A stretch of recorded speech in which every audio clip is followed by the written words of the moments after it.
Somebody fell from aloft. I had signed on as an ordinary seaman on the Falls of Ettrick, a merchant ship bound for England. First time I saw that ship, I knew her right away. She was the old Gertrude Spurshoe. I'd sailed on her years before when she was painted brown and gold. Now she was painted black and had a new name, but it was the same ship for sure. We had a pretty good crew for that voyage, except for one hard-looking ticket named McLaren. He was a pretty good seaman, but there was something about him that I didn't trust. He was kinda secretive, kept mostly to himself. One day, somebody told him that I had worked on the old Gertrude.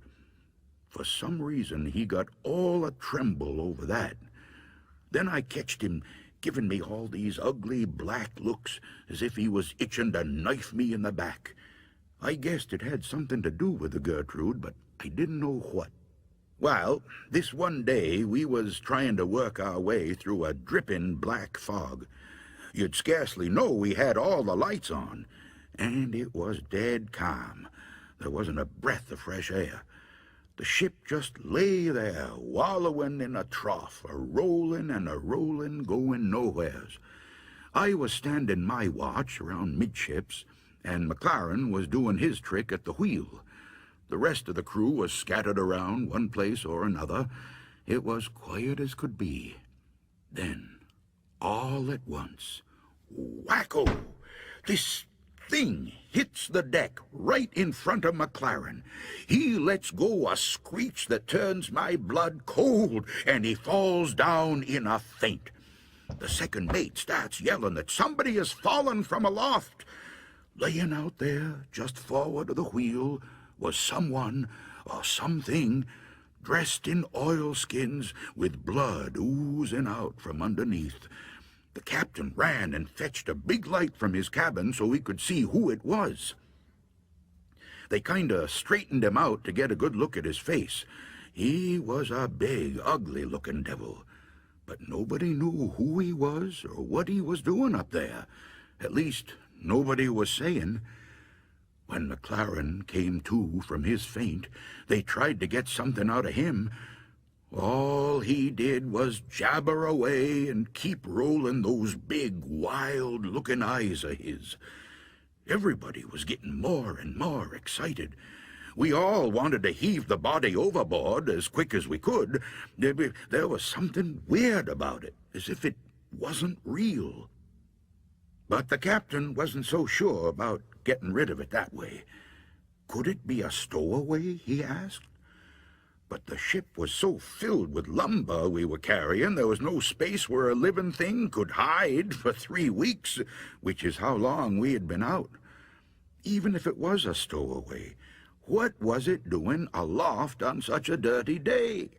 There was no reason for anybody to be up there. There was nothing to see. Finally, the captain gave up and told us to heave him overboard. Then nobody would touch him. The mate ordered us to pick him up, but nobody made a move. Then he tried coaxing, but that didn't do any good. Suddenly, that loony McLaren starts yelling, "I handled him once, and I can handle him again." He picks up the body and staggers over to the railing with it. He is just about to throw it overboard when it wraps its 2 big long arms around him, and over they go together. The mates are yelling to launch a boat, but nobody would get into a boat, not on a night like that. We threw a couple of life preservers after him, but everybody knew they wouldn't help. So that was that. Or was it?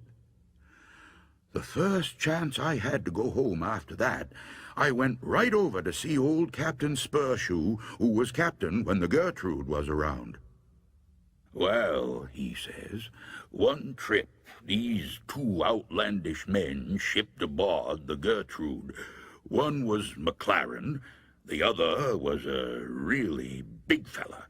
The big one was always picking on McLaren and thumping him around.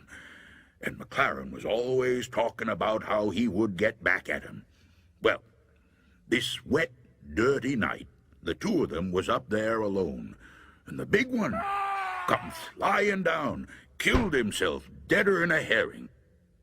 McLaren says the foot rope they were using parted, and how he almost fell himself. But everybody who saw that rope knew she didn't give away on her own. She had been cut through with a knife. After that, whenever we came into port, McLaren thought we were going to get the police after him, and he'd get pretty scared. But we couldn't prove anything, so we didn't try.